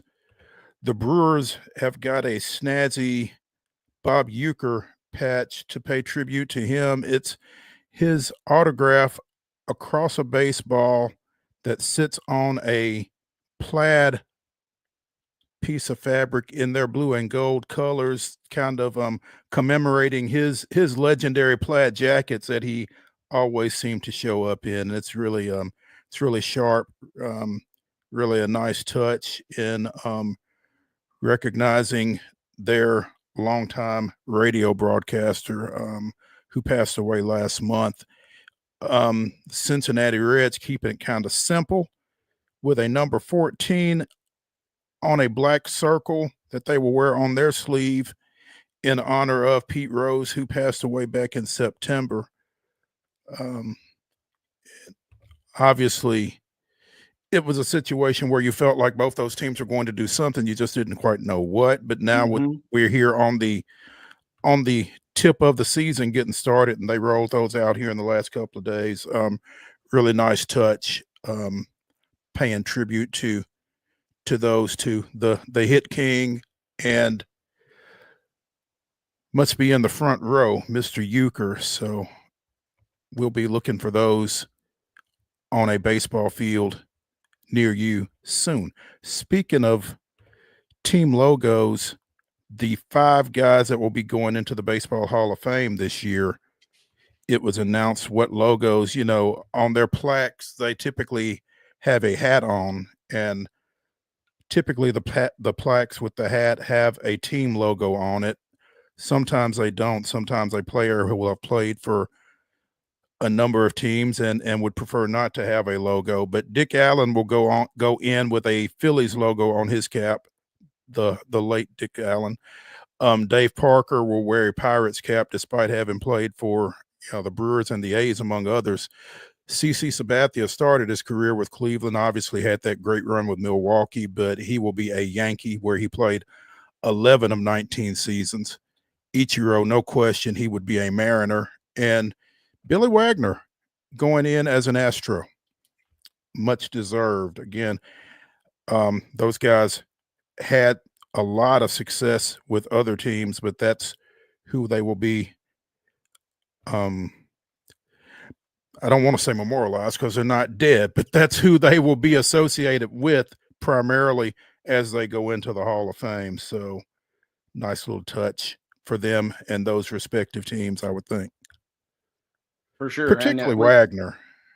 Yeah, and we've talked about this is a great group, kind of a diverse group in terms of eras, achievements, and positions, obviously. So kind of always neat to see who gets designated. Some obviously were pretty simple, but some there was a little question about. So nice to know who's going to be memorialized there in that sense. Absolutely. Hey, let's take a break here on Main Street Sports Today, presented by the Tennessee Orthopedic Alliance of Columbia. When we come back, it'll be the final segment of today's show. It's Top 5 Tuesday. Wade and I will give you our top 5 best, most memorable Super Bowls. Stick around.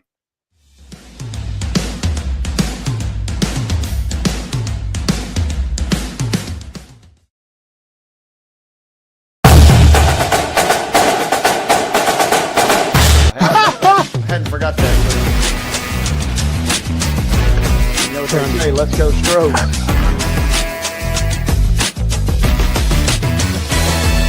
People are amazed at the variety and quality of guests we bring into Main Street Sports Today. But when you've been in this business for nearly 40 years and you never throw away a phone number, it's pretty easy. Right, Wade? Absolutely. And Wynn agrees with me.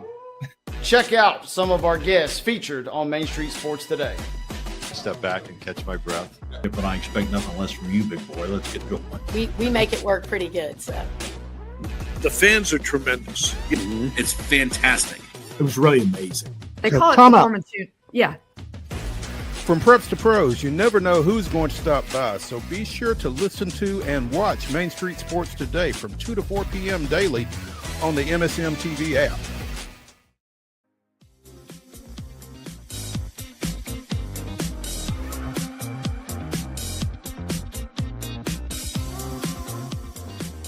The final segment of Top 5 Tuesday here on Main Street Sports Today. I'm Maurice Patton. That's Wade Neely. It's time for Top 5 Tuesday. But before we get into it, I want to mention yesterday we mentioned that Tiger Woods would be playing in the Genesis Invitational out at Torrey Pines this weekend. About the time we were saying that he was going to play, he was announcing that he's not.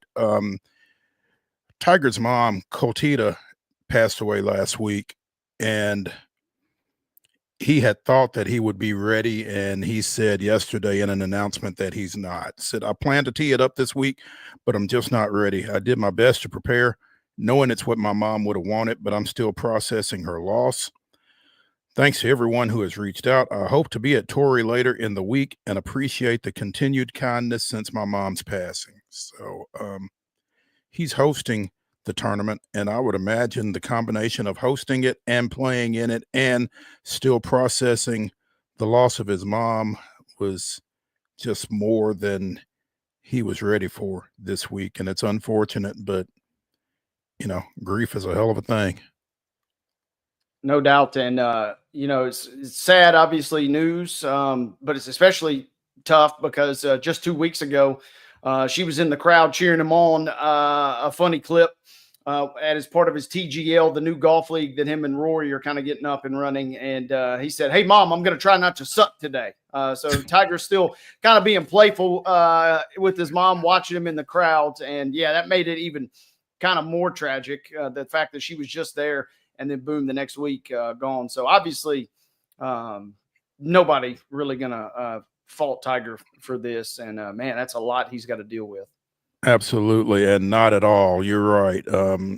Again, everybody deals with grief in their own way, and the best thing you could do is just let them and try to be there for them as best you can. But it's just not up to anybody to kind of judge anybody for how they go through that process. And so again, Tiger won't be playing this weekend, and it's, you know, the reasons are kind of unfortunate. So hopefully he is able to get himself into a place, you know, it's just tough. That said, Top 5 Tuesday brought to you by MIDSOUTH 5 Fitness. 2 great locations, one in Franklin, one in Columbia. Whatever shape it is you're in, Dallas Steele will get you in a better one. You can find him at Steel Athletes, STEEL athletes.com. MIDSOUTH 5 Fitness bringing you Top 5 Tuesday. This one is our best or most memorable Super Bowls. Wade, the floor is yours. Man, you know, this one is not the most memorable for me because I wasn't born, but it is the best. Super Bowl III, man, the Jets are 1-0 in Super Bowls, and they went out and did things the way they were supposed to. You got Broadway Joe, you got the guarantee, the 19-point underdog story versus the Baltimore Colts. What more could you ask for? Broadway Joe kind of getting things started. Unfortunately, haven't been back to one since, but we'll always have 1969, baby. Yeah, what more could you ask for would be him actually scoring so that he would have been the first Alabama player to score in a Super Bowl rather than Devontae Smith this past weekend. There we go. Yeah. Yeah, that's a good one, even though you weren't around to see it. I will go. It may be kind of obvious, but it's also most memorable for me because it's the only one I've been to. Super Bowl 34, Rams 23, Titans 16. Kevin Dyson 1 yard short, all that other stuff. And like I said, I was in Atlanta for that one. If it wasn't your team, it was kind of tough to watch, but it was a heck of a ball game regardless. So that's my most memorable. I mean, there's a reason, right? We just talked yesterday that the NFL did a full package with Dyson talking about that game. I find it kind of interesting, though. They never interview Mike Jones, right? The guy who made the tackle. They always want to talk to Dyson, or, you know, it obviously was brought up with McNair before he tragically passed. But they never talk about the guy who actually made the tackle. But, man, what a Super Bowl that was. No doubt. It absolutely was. Probably couldn't enjoy it like I really wanted to because I was working. But at the same time, yeah, it was good stuff. It's a good ball game. Number 2, Wade? Number 2 for me, Super Bowl 42. That's also known as the David Tyree game. And, man, as a Jets fan, you would think, right? You would think that I don't want the Patriots to win this. We were on the precipice of the greatest team ever in the history of football. We had Tom Brady and Randy Moss going for about 1 million yards that season. Clobbering teams. I mean, they had everything, and then it came undone by a Giants team that didn't even really have any expectations entering the season. They really didn't have much of a shot, whether they admit it or not, going into the postseason. They find their way all the way into the Super Bowl, and then Eli to Tyree, a play that spoils the Patriots' unblemished record, and a Super Bowl moment that will live forever. The helmet catch, right? Yeah. Yeah. Okay. All right. They kind of start to run together at a point, but yeah, that was like you said, a lot at stake in that one, and the Patriots kind of had a date with destiny, and the Giants said, "Hold up, not so fast, my friend," and all that other good stuff. And so with the Patriots not going undefeated thanks to the Giants, my number 2 is Super Bowl 7. Where the Miami Dolphins closed out a 17-0 season and remain the only team to go unbeaten from post to wire with a 14-7 win over the then Washington Redskins. Bob Greasy, and that Dolphins team was loaded. Great ball game, as attested by the score. So that's my number 2, Super Bowl 7, Dolphins Redskins. Number 3, sir. Up next for me, I got to break up the monotony a little bit because I got the Pats on a couple of these. It's hard not to have the Pats just in recent memory because there have been some wild games too. But Super Bowl 44, I was in Knoxville watching this, and you might not have wanted to been in Knoxville when you watched the Saints run away from the Colts in the second half. Peyton Manning doing what Peyton did a lot throughout the course of his career, let one get away. But the Saints with the onside kick, man, feels like a bygone era, right? When you could actually surprise a team and convert an onside kick. Yeah, when you didn't have to tell them. Yeah, we're kicking onsides. Get ready. Yeah. Didn't have to tell them. The Saints get the win. That is a moment that will live forever in that franchise, certainly. And one of the, an underrated Super Bowl in a lot of aspects is Tracy Porter seals it with the late pick 6. And my memory of that game is Tracy Porter looking up at the big screen at the end of the end zone that he's running into to see where his pursuers are as he takes that pick 6 back and closes out New Orleans' only Super Bowl win, right? Yeah. Yeah. So my number 3 is Super Bowl 22. And I didn't intend to have so many that involved Washington, but Washington 42, Denver 10, and in the second quarter of this one is when Doug Williams just unleashed hell on the Broncos. 5 touchdown passes in the quarter, and it was just as perfect a performance by a quarterback in a quarter as you've ever seen. So yeah, that's my number 3 is Super Bowl 22, and Doug Williams just demolishing Denver. Yeah, 35-10. I think I saw the stat. That is the largest margin at halftime. The Chiefs matched that. They tied, I forget the second Super Bowl, but they matched the second biggest lopsided margin the other night. But Washington, Denver was number 1 and ends up 42-10. Not even the 49ers Chargers, which we talked about a little bit last week. That game was still relatively competitive in the first half. It was not as lopsided as that Washington Denver, the one you're referencing there. Yeah. Number 4. Number 4 for me. I mentioned the Pats would be included in this one a little bit of recency bias. Yes. But when you talk about memorable Super Bowls, all I got to say is Janet Jackson. All right. And Super Bowl 38. Yeah, the Pats and the Panthers played. Yeah, the Patriots were kind of getting their dynasty underway, but nobody really remembers it for that reason. In one of the most memorable moments in Super Bowl history, Justin Timberlake, P. Diddy, Kid Rock, Janet Jackson, etc., all involved. And you can't get more memorable than that. That's pretty memorable. I've got another one that involves the Pats at number 4. It's Super Bowl 20. Chicago 46, the Pats 10. This was before they got their dynasty going, obviously, and the Bears made sure that they didn't get it going that day. Refrigerator Perry scored a touchdown. Walter Payton did not. But, yeah, that's my number 4. Number 5. Number 5, Super Bowl 47, Harbaugh Bowl, New Orleans. The lights go out. What more could you really kind of ask for, right? I mean, it was everything you wanted, and then it's brother John beating brother Jim 34-31. An epic game, an epic rivalry, and the lights went out. Number 5 for me is Super Bowl 43, Pittsburgh 27, Arizona 23.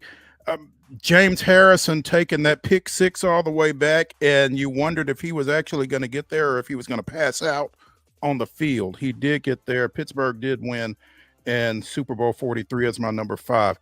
That's going to do it for Top 5 Tuesday here, presented by MidSouth 5 Fitness. Again, 2 great locations, one in Franklin, one in Murfreesboro. Look them up at steelathletes.com. Join us at 2 o'clock tomorrow right here. We'll see y'all.